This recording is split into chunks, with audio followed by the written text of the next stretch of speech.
And hello, everyone, and welcome to another episode of the Backstage Podcast. It is Tuesday, November the 1st, 2022. Strap yourselves in. We're talking about 3D chess because that's exactly what is being played up on the Hill in the National Assembly here in Quebec.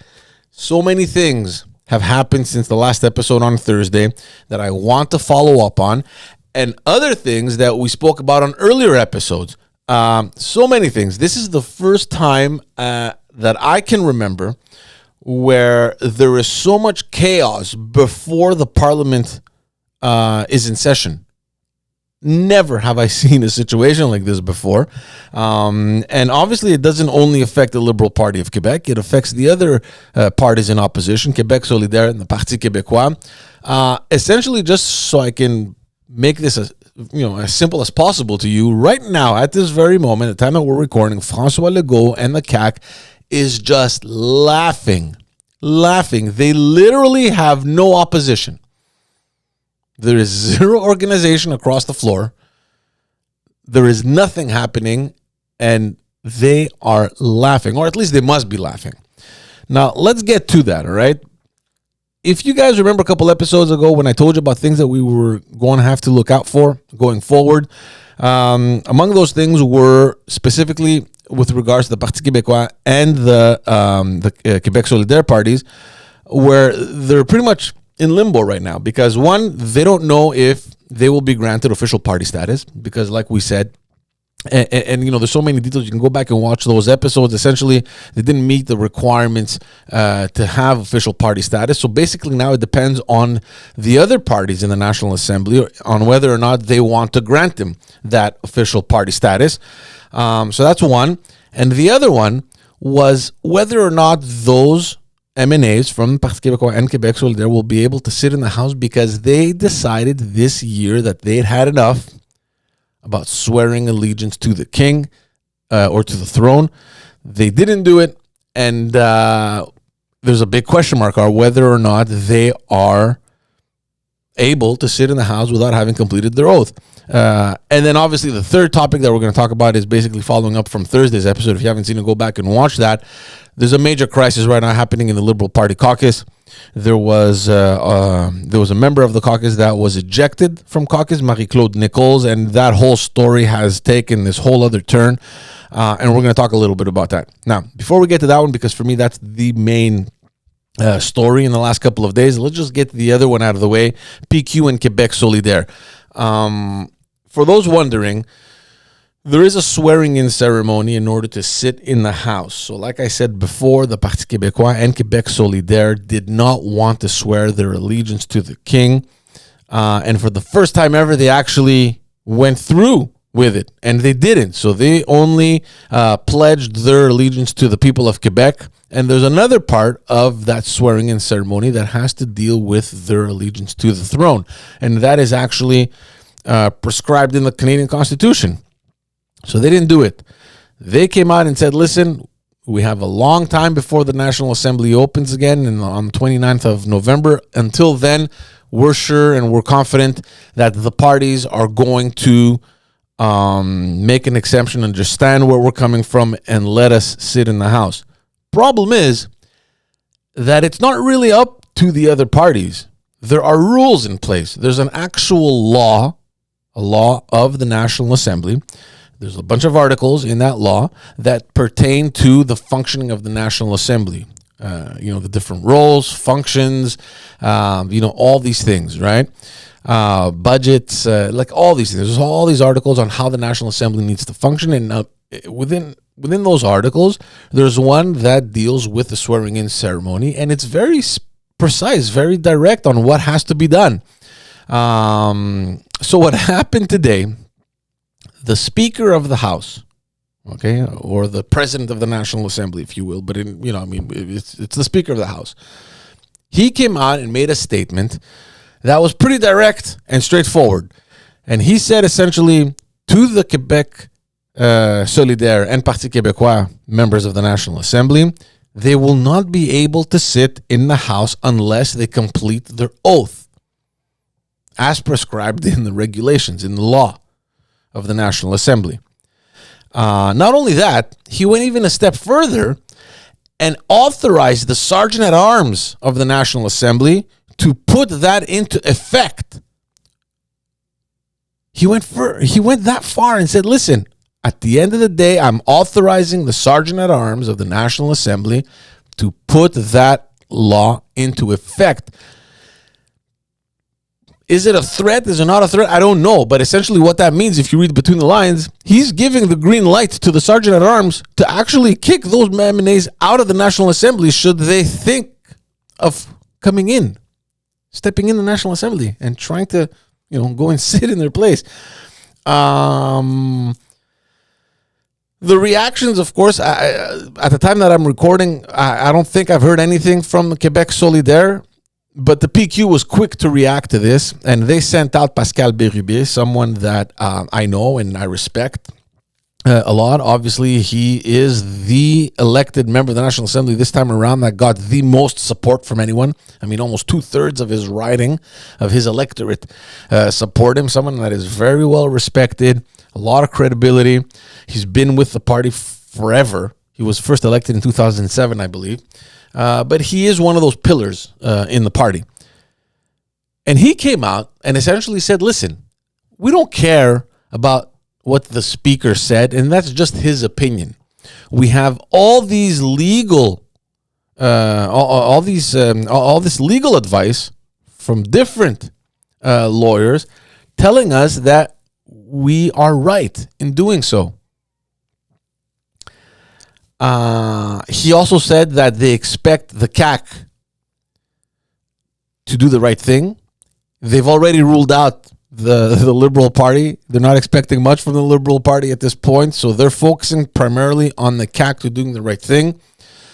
Pascal Bérubé also did a bunch of media today, calling out the citizens, the electorate, to reach out to their MNAs and to force them to support this move that the PQ and QS did in not swearing allegiance to the throne. And finally, ultimately, he said that they will continue to fight. They will not. They will not concede. They will not finish their oath. And he left it there. Now let's just let's just understand what's going on over here. Pascal Bérubé thinks that it's just the opinion of the speaker. It's not the opinion of the speaker. This is my opinion now. It's not just an opinion of the speaker. The Speaker of the House came out and explained to them what is written in the law. There are rules and regulations, and that's all he did. He said, listen, these are the rules. And if we are to respect the rules, then you cannot sit in the House if you haven't completed the oath, the swearing-in ceremony. Regardless if you agree or not, with the idea of swearing allegiance to the king. I've said that before. I'm not the biggest, monarchist over here, but rules are rules. And if you want to change the rules, if you want to modify them, if you want to amend the law, you need to table a motion. You need to table a law, a bill to change the law. And in order to table that bill, well, you need to be sitting in the House. And to be sitting in the House, well, you need to swear allegiance to the king. You need to finalize the swearing-in ceremony, your oath, because, that's the rule that's in place at the moment. If ever you table a bill and it's discussed and it's agreed upon and it's voted that, we don't need to do that, and the law is amended and they scratch off that whole bit about swearing allegiance to the king, then that's fine. As of the next legislature, after the next elections, you won't have to swear allegiance to the king anymore. No problem. My point is that there are rules in place, and you can't just do what you want or what you think is right and expect everyone to make exceptions and to accommodate you. Why? What are the rules in place for, if not to be respected? And again, I'm not saying they're the best. I'm not saying they're exactly what they need to be. No, I'm not saying that at all. You have every right to amend these laws. But the procedure has to follow specifically with the rules that are in place. So I disagree with what Bérubé says about it's just an opinion of the speaker, and he doesn't recognize that authority because based on what Bérubé says, François Paradis, for those who haven't followed what's happening, did not seek re-election. So this is a little bit of a puzzling issue here. François Paradis, who is the Speaker of the National Assembly, did not run for re-election. He did not seek re-election. He resigned as a politician. There is someone else that ran in his place in his riding and won that riding. I think it's Bernard Drainville in the riding of Lévis. And Pascal Bérubé thinks that since you're no longer elected, what authority do you have as a speaker when on the 29th of November, in any case, there will be a new speaker that will be appointed? So why don't we just wait for the new speaker to come in and then we'll move forward starting from that point on? Again, I disagree. Whether François Paradis is elected or not, on paper, his mandate as the Speaker of the House ends when the mandate of the new Speaker of the House begins. Regardless of whether or not he's elected. Yeah, he's not elected. He's not an elected member of Parliament. But he still occupies the role of the guardian of the National Assembly, if you will, until the new Speaker comes in. So his mandate doesn't necessarily end on election day. His mandate ends when the new speaker begins his or her responsibilities.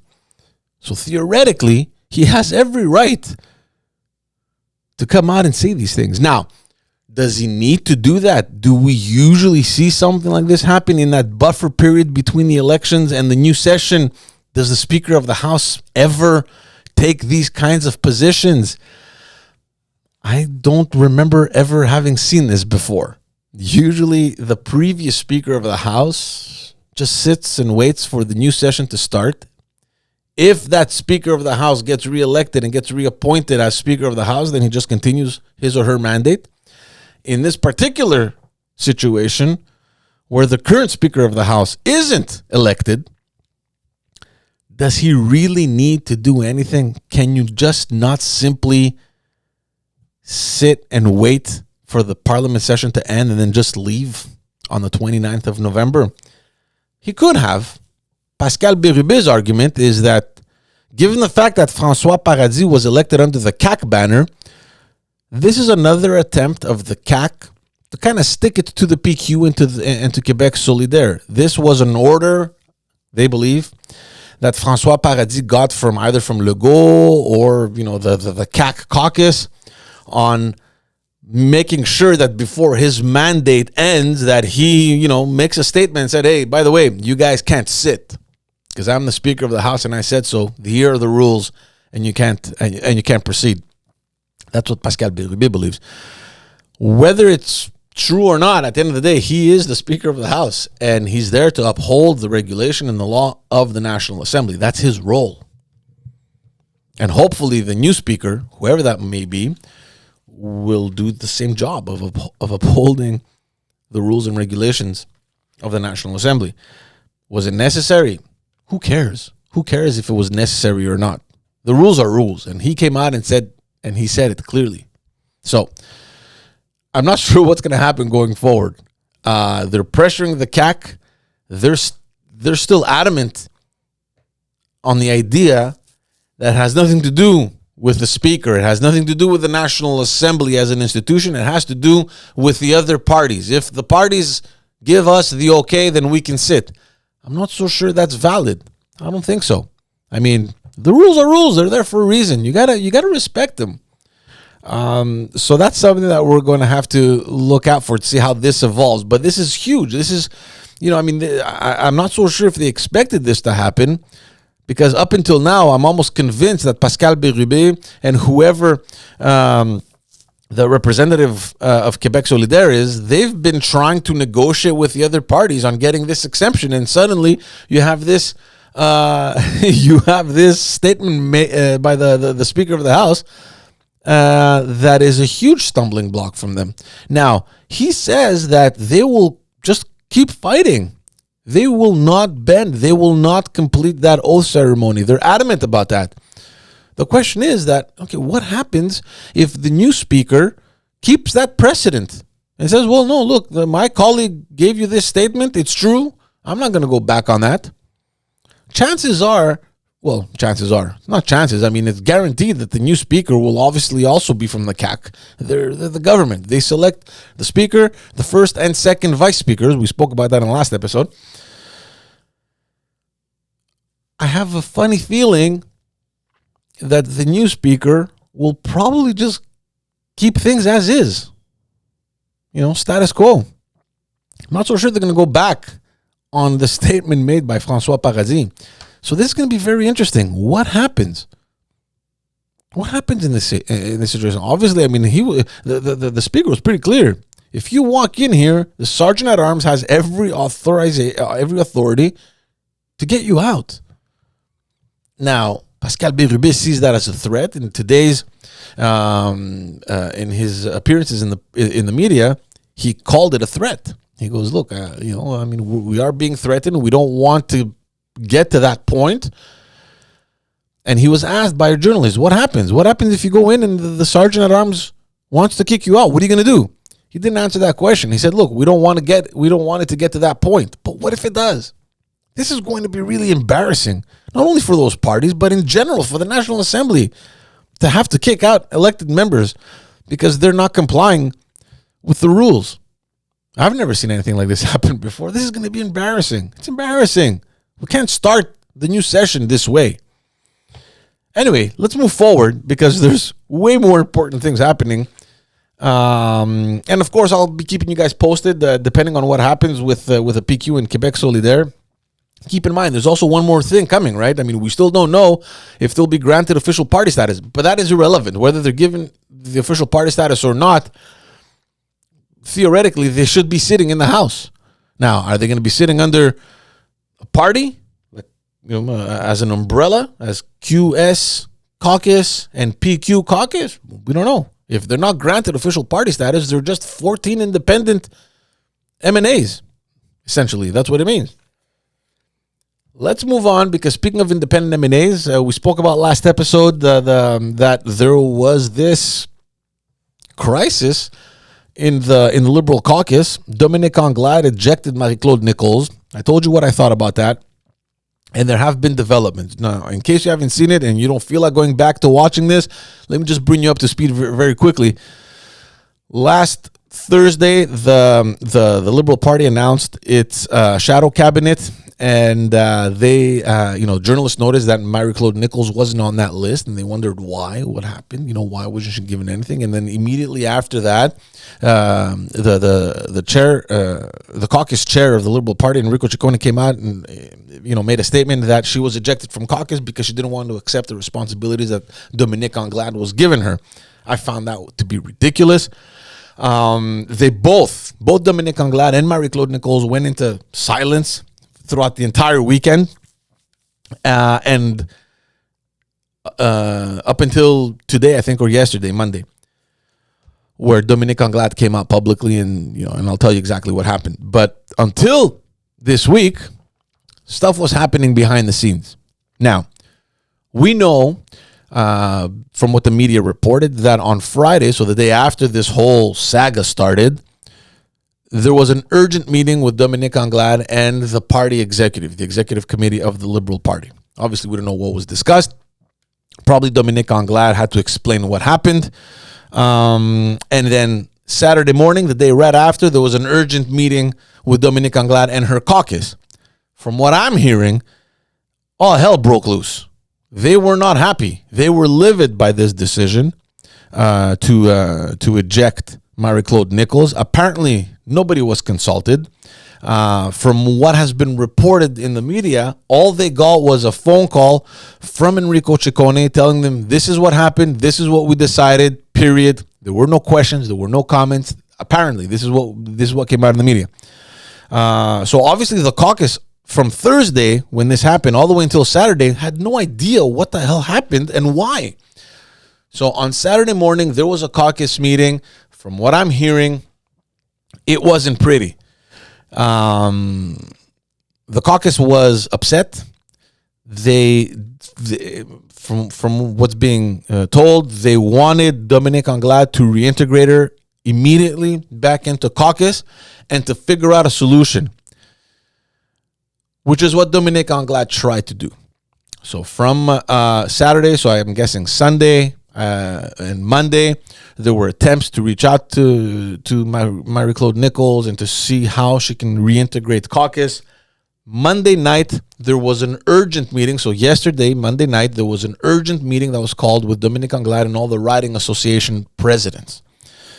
During that meeting, again, Dominique Anglade came out and just reiterated the statement that she had made that day earlier, basically to the effect that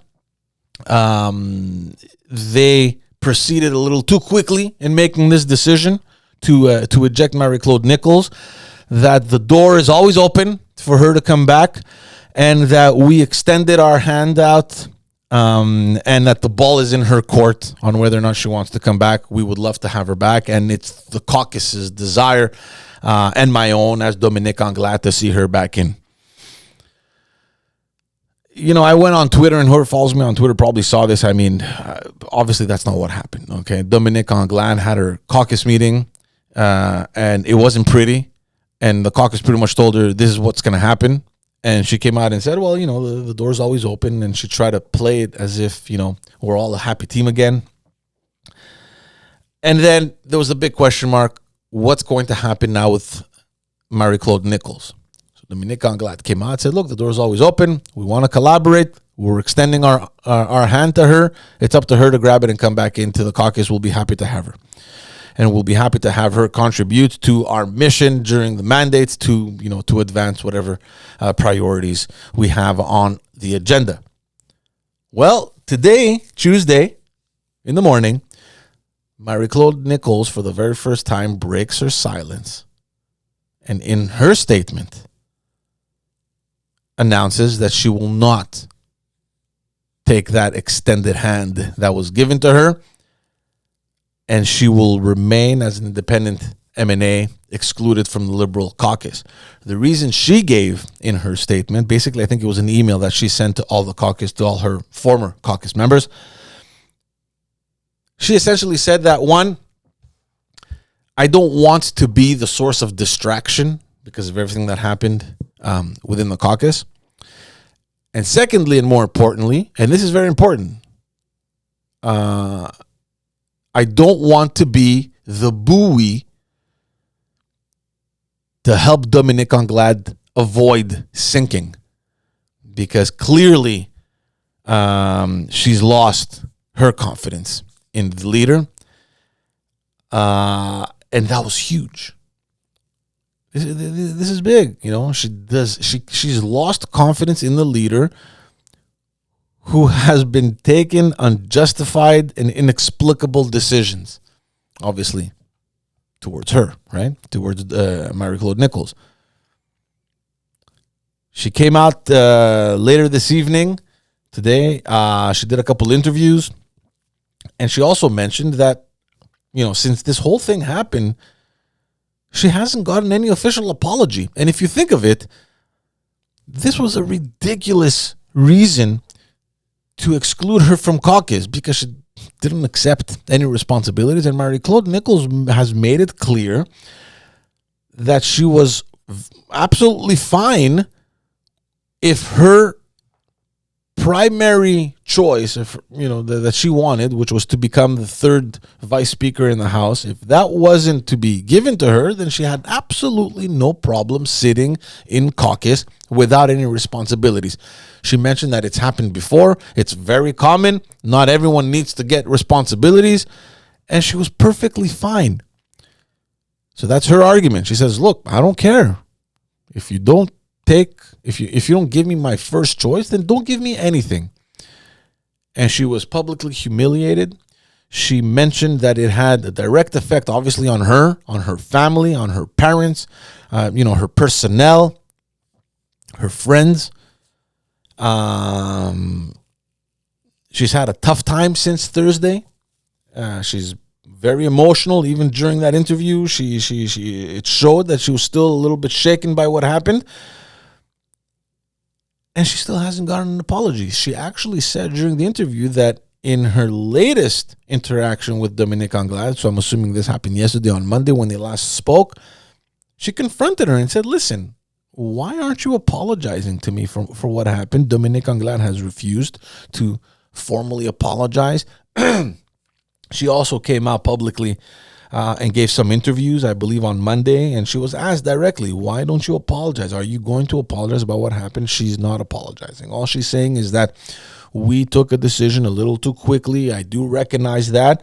And from now on, we're in solution mode. We need to find a solution. We need to cross this hurdle together and to advance and to turn the page and to get on to serious work. Problem I have is, and I think I spoke about this in the last episode as well, how are you making decisions spontaneously, obviously, and then expecting to fix them? Like, this is what doesn't make sense to me. She recognizes that it was done it was done too quickly, and now they're in solution mode. But why aren't you in solution mode before you expel someone from caucus, that you eject? Like, why isn't the reflex, okay, it's not working, what solutions do we have before we proceed with ejecting someone from caucus?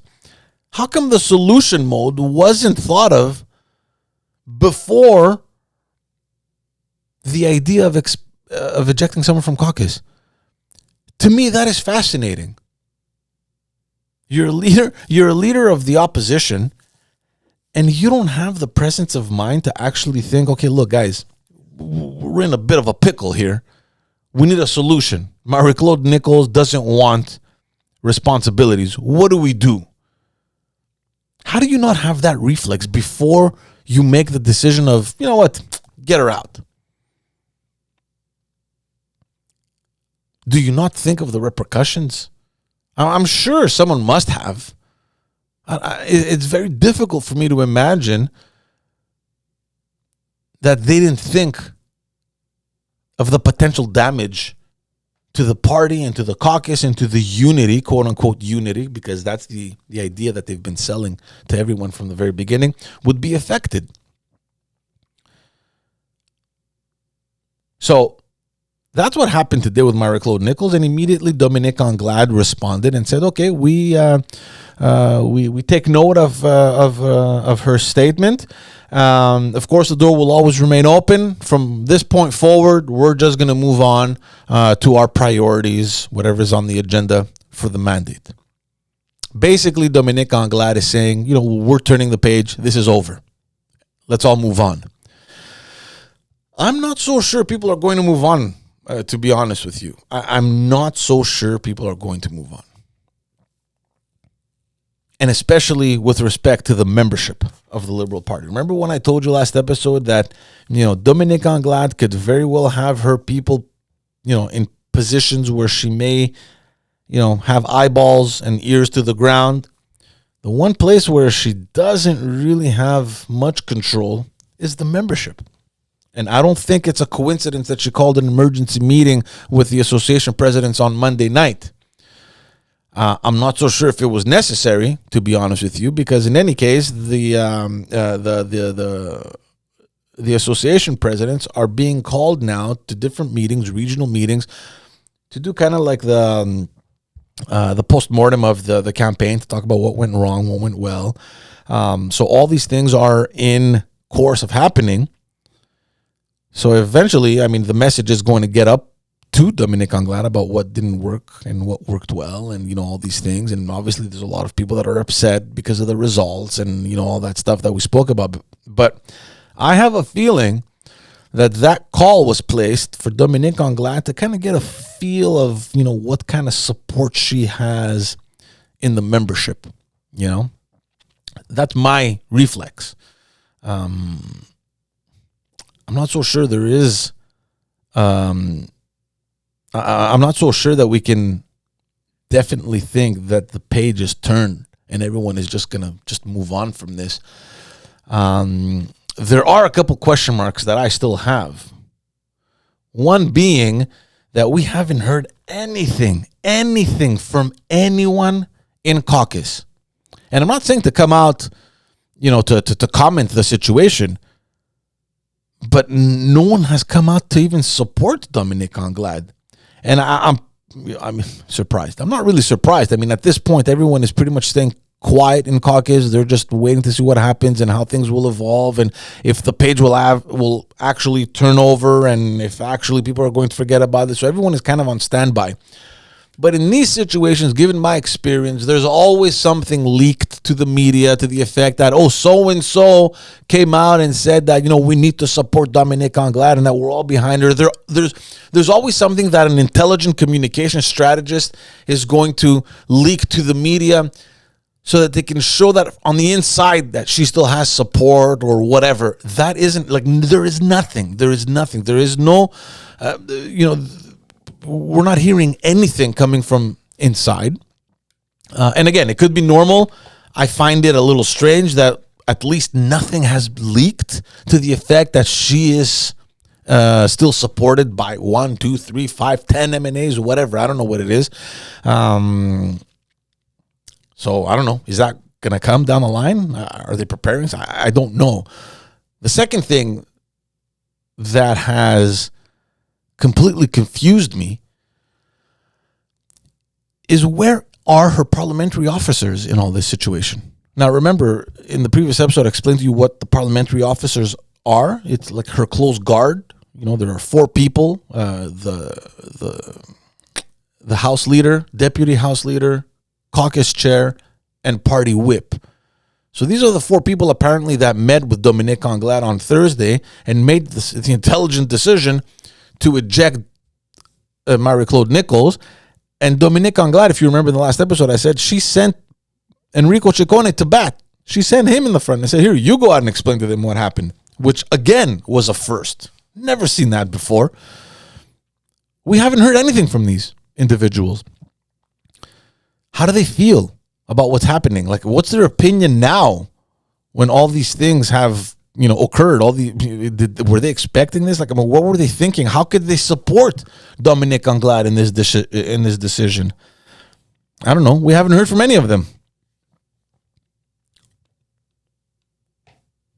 And to think that they're all rookies, not really. You have Philomena Roti, who's the party whip, and then you have Marc Tanguy, who is the House Leader. I mean, these are experienced MNAs. They've been sitting, Philomena's been elected since 2008, and I think Marc Tanguy came in 2012, if I'm not mistaken. You would think that they would have more judgment than to just, better judgment than to tell Dominique Anglade, okay, yeah, we're going to go along with this. Makes sense. I don't know. We haven't heard from them. They've all gone silent. Mind you, Dominique Anglade, by sending out Enrico Ciccone to bat, basically threw all of them under the bus. Her initial move to send Enrico Ciccone to explain everything to the media and her to go into hiding, in my point of view, the way I see it, was as if she told him, look, you go, and whatever happens, it's your decision. She threw her parliamentary officers under the bus. And all this heat that has come out since last Thursday, they have a responsibility. They're equally responsible. I don't know how these meetings happen, and I don't know what is being discussed, and nobody knows. I mean, this is behind closed doors. Was any of them against this decision? Were they all consenting to this? Did they all consent to this decision? We don't know. Were they forced to come out and just figure out a justification, an explanation on why Marie-Claude Nichols was kicked out? Who knows? I just find it strange that none of them have made any statements since this has happened.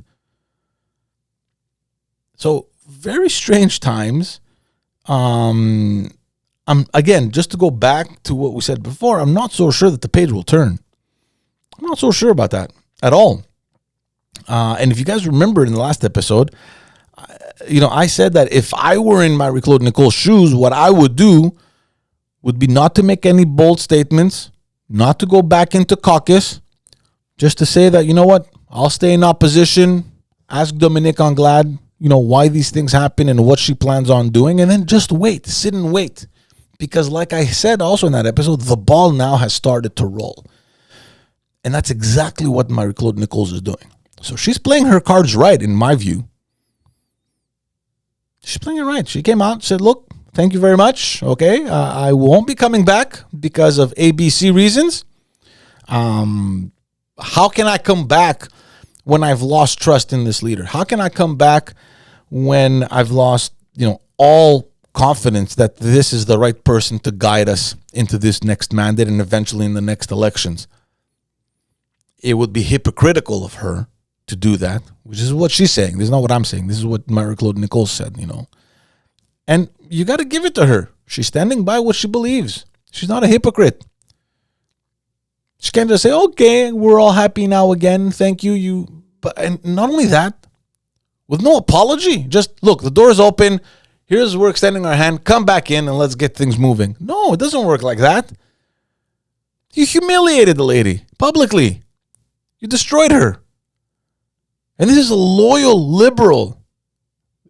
She said it like, I've been painted red my entire life. I cannot believe this is happening.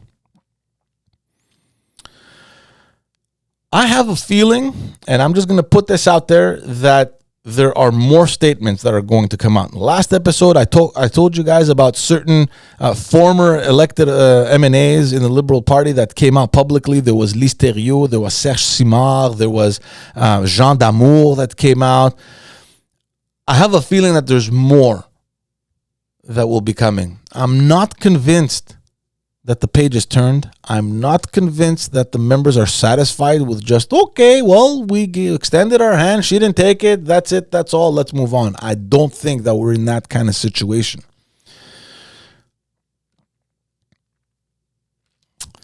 We'll see. We'll wait and see. That's about it, guys. I just wanted to keep you updated on what's been happening and to give you my 2 cents. Hope you enjoyed the episode. Give it a 5-star. Head on over to YouTube and subscribe. If and when more things concerning these topics happen, I will be more than glad to come and update you. Until then, who knows? We'll talk about anything else that comes up. Thank you all so much. Take care.